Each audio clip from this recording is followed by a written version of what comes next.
আসসালামু আলাইকুম প্রিয় দর্শক। তো আশা করি সবাই ভালো আছেন এবং সুস্থ আছেন। তো আজকের থাম্বনেল দেখেই মনে হয় আশা করি বুঝতে পারছেন কী নিয়ে আলোচনা।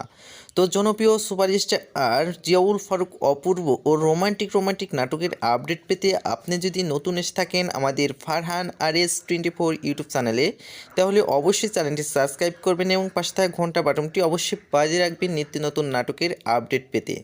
তো রোমান্টিক এবং সুপারহিট একটি নাটক নিয়ে আপনাদের সামনে নতুন লুকে আসছে জনপ্রিয় ও অভিনেতা জিয়াউল ফারুক অপূর্ব এবং ছোট পর্দার নায়িকা হিসাবে থাকছে সুমাইয়া আক্তার হিমি। তো রোমান্টিক এবং সুপারহিট নাটকের মুভিটি করেছে তারা। তো নাটকটি কিন্তু কিছুদিনের মধ্যে আপনারা পেয়ে যাবেন। তো আশা করি তো নাটকটির শুটিং প্রায় অবশ্যই শেষ হয়ে গেছে। তো আশা করি আপনারা জানতে পারবেন নতুন একটি ভিডিওতেই। তো তার জন্য আপনি যদি নতুন আসে থাকেন অবশ্যই চ্যানেলটি সাবস্ক্রাইব করবেন, আর যদি সাবস্ক্রাইব করে থাকেন তাহলে থ্যাংক ইউ সো মাচ। তো ভিডিওটি দেখে কেমন লাগলো অবশ্যই কমেন্টে জানিয়ে দেবেন।